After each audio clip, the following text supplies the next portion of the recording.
They installed spike strips around my car just because I grew tomatoes in my driveway. But I discovered the one legal loophole the HOA president never saw coming. What would you do if your neighbors tried to imprison you for growing your own food? Comment below where you're watching from. The police officer stared at the metal spike strips surrounding my car in disbelief.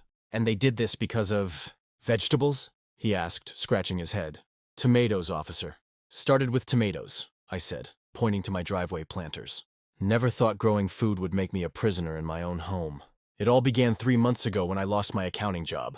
The pink slip came on a Tuesday, along with a final paycheck that wouldn't cover next month's mortgage. That night, I stared at the $200 grocery receipt while eating a $7 tomato salad and had an idea. The next day, I drove to Home Depot and bought plastic planters, soil and vegetable seedlings. My driveway got 6 hours of perfect, sunlight daily, wasted space I could use to grow food and save money. Within a week, I had 2 neat rows of containers along both sides of my driveway with tomatoes, peppers, zucchini, and herbs. My first harvest saved me $43 compared to store prices. I felt proud watching little green tomatoes grow bigger each day. Some neighbors even stopped to chat, asking for gardening tips. Old Mr. Garcia from next door brought me tomato cages he wasn't using anymore. Then came the camera clicks. Patricia Wilson from across the street stood on her perfectly manicured lawn, taking photos of my driveway garden. Her blonde bob didn't move in the breeze as she snapped picture after picture. Beautiful day, isn't it? I called out with a friendly wave.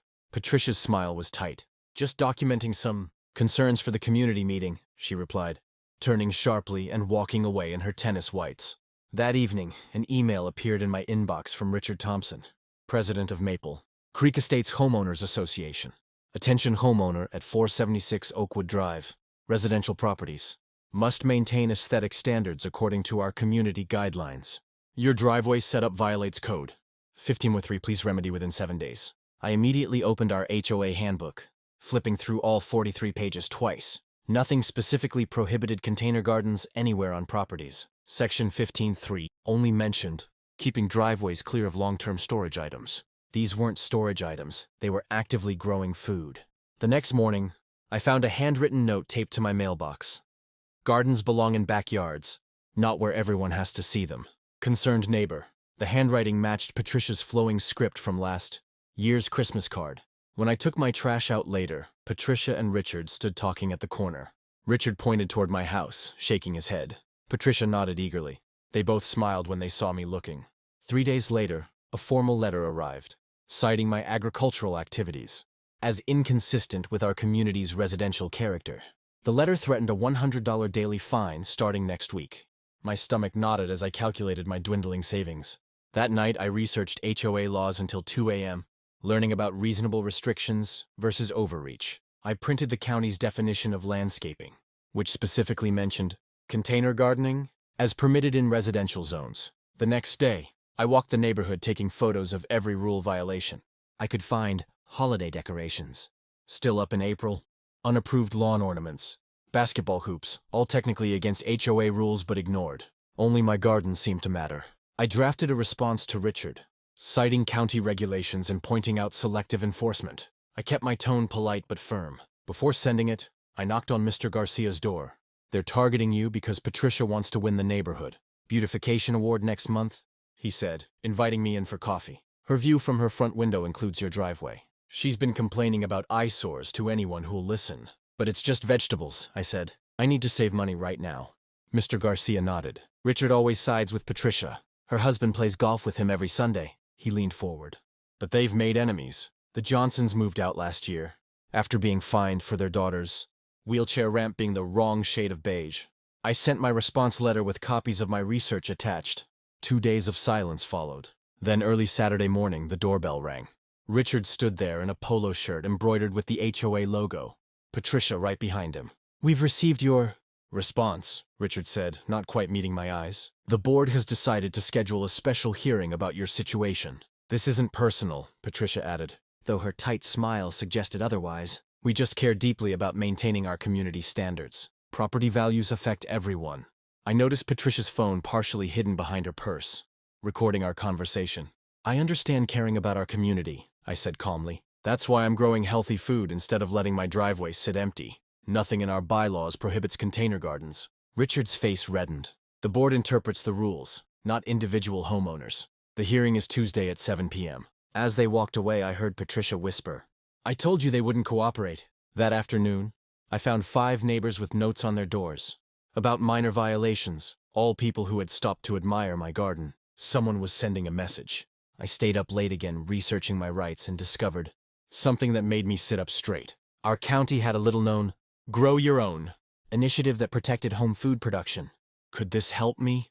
As I dug deeper into county records, I had no idea just how far Patricia and Richard would go to win this fight. "Did you really think they'd just accept a vegetable garden in our neighborhood?"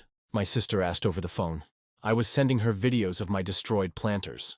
Dirt and young plants scattered across my driveway. "You won't believe what happened," I told her, my voice shaking. "I went to buy groceries for just an hour and came back to this." The security camera I'd installed after finding the note on my mailbox had caught everything. Patricia's son Tyler and 2 other teenagers had ridden their bikes down my driveway, deliberately kicking over 2 large planters of tomatoes and peppers. On the video, you could clearly hear Tyler say, "Mom says these need to go." The boys laughed as soil and broken plants spilled everywhere. I was still cleaning up the mess when a police car pulled up. Officer Davis stepped out, looking uncomfortable. "Someone reported suspicious activity at this address," he said. "A complaint about illegal farming?" I showed him my container garden and explained the situation. He sighed. "HOA disputes are civil matters, but destruction of property is different." He watched my security footage and took notes. "Those kids definitely knocked over your planters on purpose," Officer Davis said. "Would you like to press charges for vandalism?" I hesitated. Escalating things might make everything worse. "Not yet," I said, "but I'd like this documented."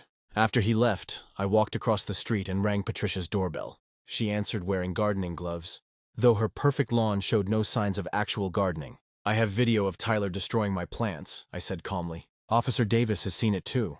Patricia's face flushed, but her expression remained cold.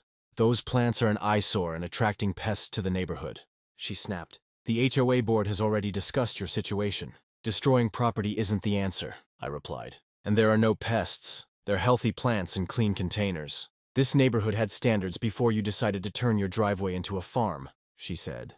"Your little hobby is affecting all our property values." As I turned to leave, she added, "You should check your mail. The board voted yesterday." Sure enough, when I checked my mailbox, I found a certified letter stating I had 72 hours to remove all agricultural implements from my driveway or face a $100 daily fine. The letter was signed by all 5 board members. The next morning, while watering my remaining plants, I noticed several neighbors standing in their driveways looking upset. Dave from 3 houses down walked over, waving a piece of paper. "Did you get one of these too?" he asked, showing me a violation notice for his basketball hoop, which had been there for 4 years without complaint. "They're targeting anyone who's been friendly with me," I realized aloud. "Thompson's been fining people for years over ridiculous things," Dave said, shaking his head. "My disabled mother couldn't paint her ramp. The approved beige fast enough last year, and he fined her $200. By noon, I'd counted 5 neighbors with sudden violation notices, all for items that had been ignored for months or years. A bird feeder, a decorative gnome, wind chimes, a little free library box. "This is about your garden," said Sophia from next door, her notice citing unapproved landscaping for flowers she'd planted 2 summers ago. "Patricia's been bragging at book club about cleaning up the neighborhood, starting with your farm problem." I invited everyone over that evening. To my surprise, 8 neighbors showed up, each with stories about Richard and Patricia's selective enforcement of rules. "They only care about rules when it benefits them," said James, who had lived in the neighborhood for 20 years. "Richard built a shed 2 feet larger than allowed, but the board granted him a special exception. And Patricia's koi pond required a variance," added Sophia, "which was approved in record time. We agreed to attend the next HOA meeting together and challenge the board's tactics. Strength in numbers seemed like our best strategy. When everyone left, I researched selective enforcement of HOA rules and documented every inconsistency in our neighborhood with photos and dates. I was building a case. The next morning, a landscaping truck parked in front of my house. 2 men in uniforms approached my door. "HOA sent us to remove unauthorized plantings," the taller one said, handing me a work order signed by Richard. "You don't have permission to touch anything on my property," I replied firmly. "Please leave now."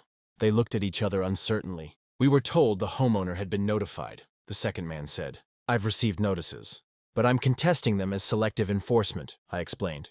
"If you remove anything without my permission, it's destruction of private property." They eventually left, but an hour later I Received an email from Richard. Your refusal to comply leaves us no choice but to pursue all available remedies. That afternoon, while working from home, I noticed Patricia leading 3 women on a tour of the neighborhood. When they reached my house, Patricia pointed dramatically at my driveway garden, and the women shook their heads in apparent disgust. That evening, another certified letter arrived.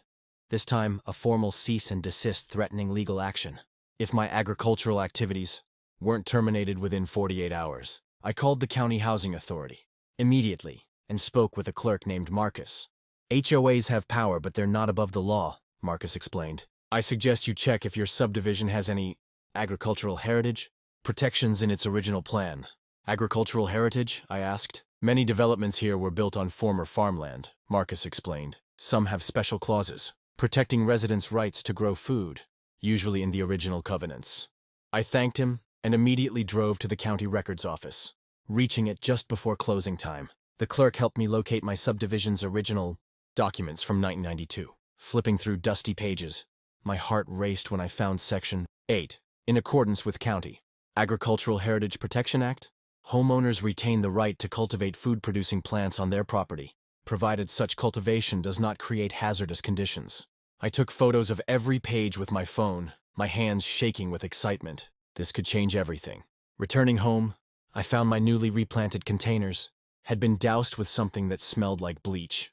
All the plants were wilting and discolored. As I stood there stunned, Patricia drove by slowly, smiling and waving from her car window. I didn't realize then that chemical sabotage was just the beginning of what she had planned. My jaw dropped when I saw what they were doing to my driveway. I was eating breakfast when I heard a strange scraping noise outside. I rushed to the window and couldn't believe my eyes. 2 men in bright, yellow Maple Creek maintenance vests were installing metal strips with sharp spikes along both sides of my driveway. These weren't just any barriers. They were actual spike strips that would shred my tires if I tried to drive over them. "Hey, stop right now!" I yelled, running outside still holding my coffee mug. The workers barely looked up. The older one with a gray beard mumbled, "Just following HOA orders, ma'am. Nothing personal." Orders for what? To trap me in my own home? My voice shook as I took out my phone and started recording. The younger worker at least had the decency to look embarrassed. "It's called property demarcation for code violations. We're just doing our job." I immediately called the police, pacing back and forth behind my now imprisoned car. Officer Martinez arrived 20 minutes later, but his response made my stomach sink. "I understand you're upset," he said, flipping through his notepad, "but this appears to be a civil matter between you and your homeowners association. They do have authority to mark property violations, according to your community covenant." "But they've trapped my car!" "I can't leave without destroying my tires." I pointed to the wicked-looking metal teeth gleaming in the morning sun. Officer Martinez frowned. "That does seem excessive. Have you tried contacting your HOA representative directly?" I marched straight to Richard's house, my hands shaking with anger. I never got to his door because Patricia appeared out of nowhere, blocking my path in the middle of the street. Her perfectly highlighted hair didn't move an inch as she held up her phone. "Recording our encounter?" Well, well, if it isn't Farmer Jones," she said with a smirk. "Those spike strips must be quite inconvenient." "This is illegal!" I shouted, trying to keep my cool but failing. "You can't trap someone on their property!" Patricia's eyes narrowed. "You've been warned repeatedly about your vegetable disaster.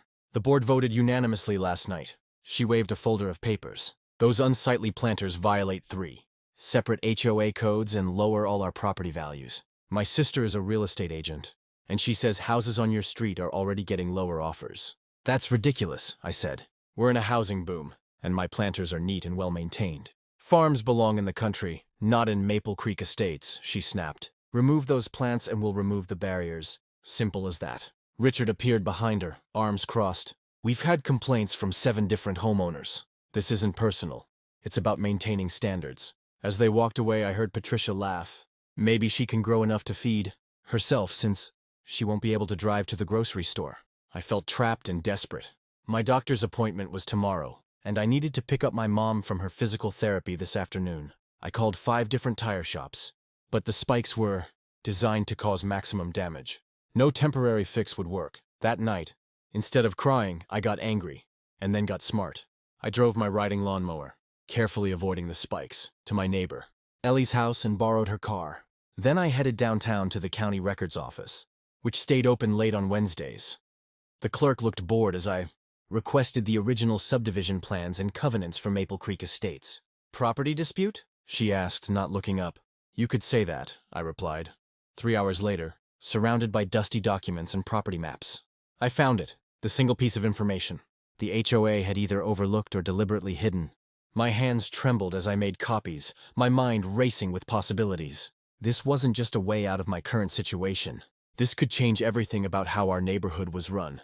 I drove home in Ellie's car. Lightning flashed across the sky, illuminating the spike strips that surrounded my driveway. But for the first time all day I smiled.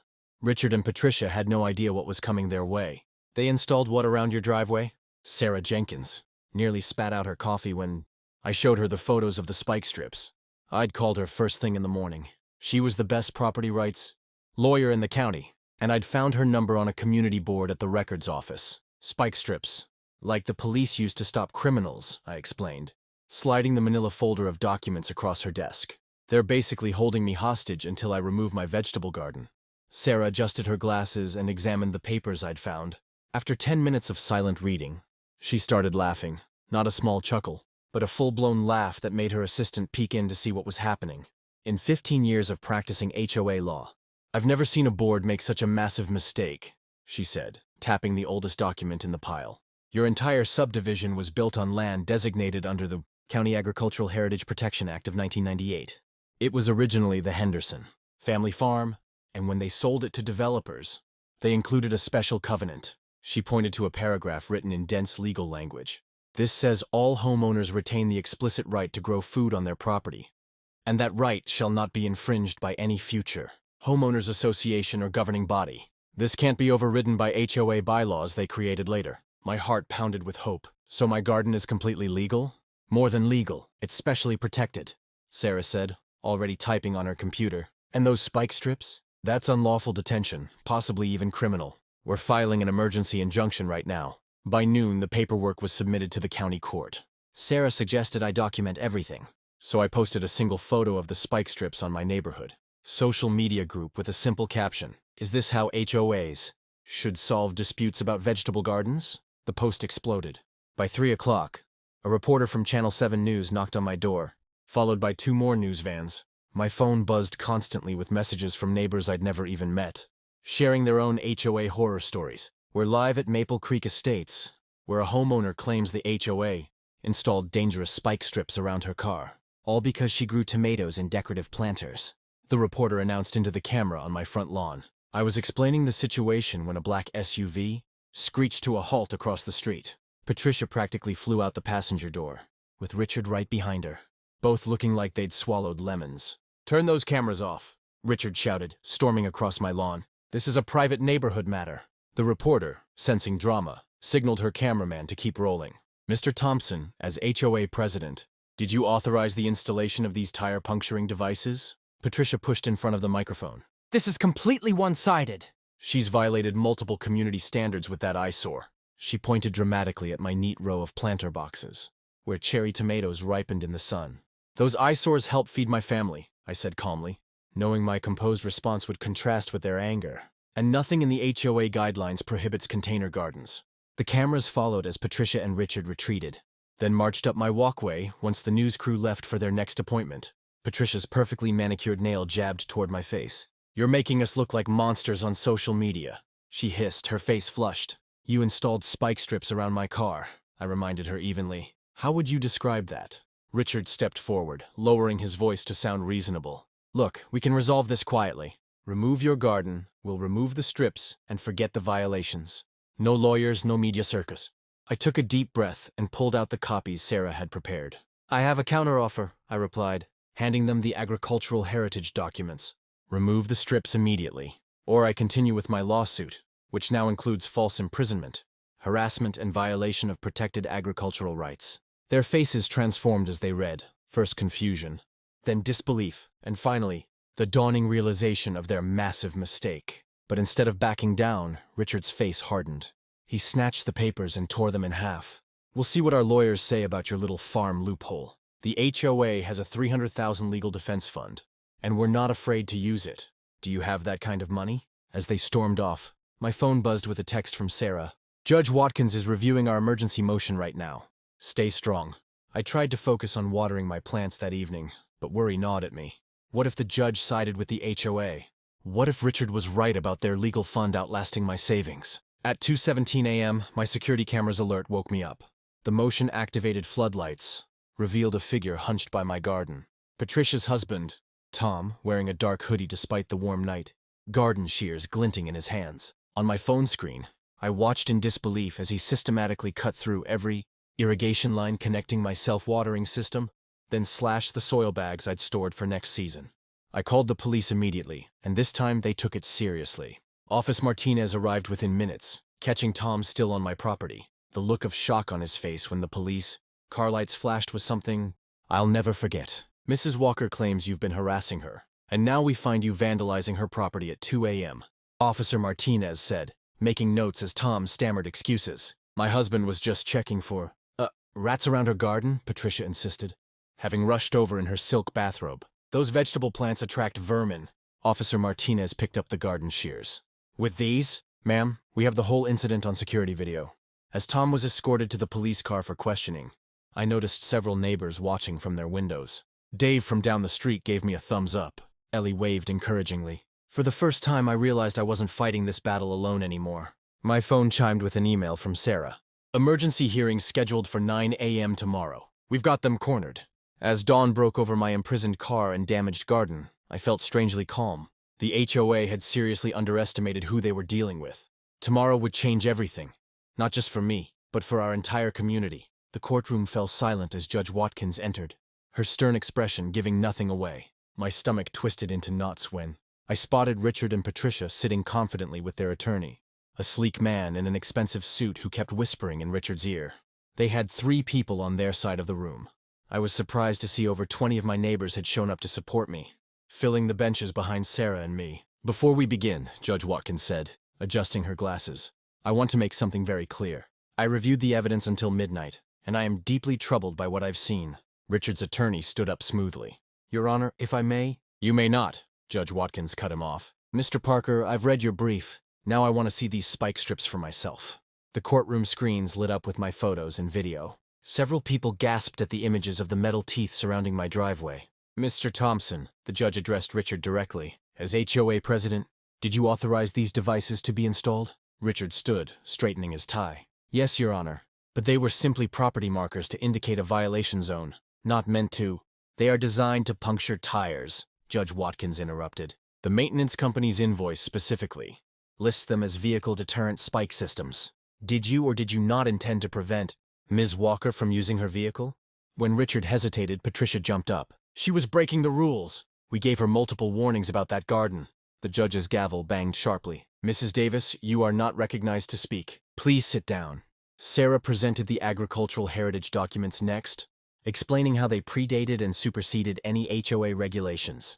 Richard's lawyer argued that modern community standards should take precedence, but his voice faltered when Judge Watkins held up the original covenant. This language is crystal clear, she said. The right to grow food on one's property is explicitly protected. Furthermore, there's nothing in the current HOA guidelines that specifically prohibits container gardening.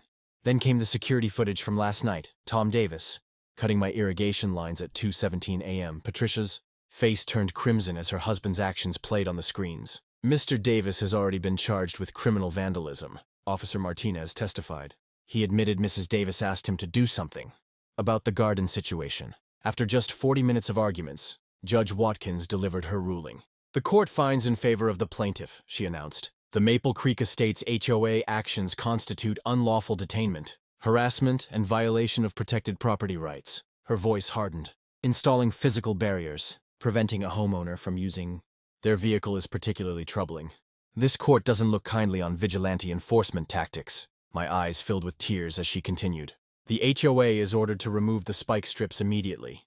Within the hour, they will pay damages of $15,000, reimburse all legal fees, and repair all vandalized garden equipment. She looked directly at Richard. Additionally, I am mandating new HOA board elections within 30 days, supervised by a court-appointed observer. Richard's face went from red to white. Patricia buried her face in her hands. Your Honor, Richard's attorney began, we intend to appeal. That is your right, Judge Watkins nodded. However, the removal order and election requirement will not be stayed during any appeal. And Mr. Thompson, Mrs. Davis, if there is any further harassment of Ms. Walker, this court will not hesitate to find you in contempt. Are we clear? They nodded silently. As we left the courtroom, Sarah squeezed my arm. This is a bigger win than you might realize. This case creates a precedent for thousands of homeowners in similar situations. When I turned onto my street that afternoon, I couldn't believe my eyes. A crowd had gathered outside my house, and at first, I feared the worst. Had Patricia organized some kind of protest? But as I got closer, I realized they were my neighbors, cheering and clapping. The maintenance crew was already removing the spike, strips under Officer Martinez's watchful eye. Dave from down the block approached my car window. We watched the hearing on the court's live stream. He grinned. You stood up for all of us. He handed me a beautiful ceramic planter painted with sunflowers. For our neighborhood's defender. Tears filled my eyes again as Ellie and her husband unveiled a handmade sign they'd created. Maple Creek Community Gardens, growing together. They'd collected signatures from over 50 neighbors who wanted to start a shared garden space in the unused land behind the neighborhood playground. We never knew about that agricultural heritage clause, Ellie explained. It applies to the whole subdivision, not just your property. We've been wanting community garden space for years. Over the next few weeks, something amazing happened. My little victory rippled outward in ways I never expected. Richard resigned from the HOA board completely and put his house up for sale. The new board, led by Dave and Mrs. Johnson from Maple Street, approved the community garden project unanimously. Even more surprising were the visitors from other neighborhoods. We heard about what happened here. A woman from Oak Ridge Estates told me as she admired my thriving tomato plants. Our HOA has been just as bad. Can you tell us how you found that original covenant? I expanded my own garden, adding a small sign. Community harvest. Take what you need. The children from the neighborhood started stopping by after school, curious about how food grows. Mrs. Gonzalez, who had initially signed Patricia's complaint petition, sheepishly asked for gardening tips when her granddaughter became fascinated with my strawberry plants. I was wrong, she admitted, watching her granddaughter carefully water the seedlings I'd given them. Patricia kept saying these plants would bring down our property values, but my daughter's family is now considering moving here because of the community garden. Patricia still lives across the street, but now crosses to the other side when she sees me coming. Tom completed his community service hours by, ironically, helping build raised beds for the new community garden space. He turned out to be quite skilled at carpentry. When not sneaking around cutting irrigation lines. The biggest surprise came 3 months later. I was invited to speak at the County Planning Commission about urban agriculture rights. 3 nearby HOA communities wanted help establishing their own community garden spaces, inspired by our story. Your case has become something of a legend, the commissioner told me. People are demanding to know what rights they actually have under these restrictive HOAs. This morning, as I harvested the last tomatoes of the season from my driveway planters, I noticed faint marks still visible on the concrete, where the spike strips had been. I couldn't help but smile. They're a reminder that standing up for what's right can change more than just your own situation. My phone chimed with a text from Sarah. Guess what? State legislature just introduced the Homeowner Food Freedom Act, and they mentioned your case by name. I looked at my flourishing garden, then at the community garden beyond, where neighbors worked together among rows of vegetables and flowers. Sometimes the most beautiful harvests aren't the ones you can eat, but the connections and changes that grow from standing your ground. And it all started because one small garden made Patricia Davis so angry she couldn't see past her own rulebook long enough to check the actual law. As my grandfather used to say, before you dig up someone else's garden, make sure you know whose land you're standing on.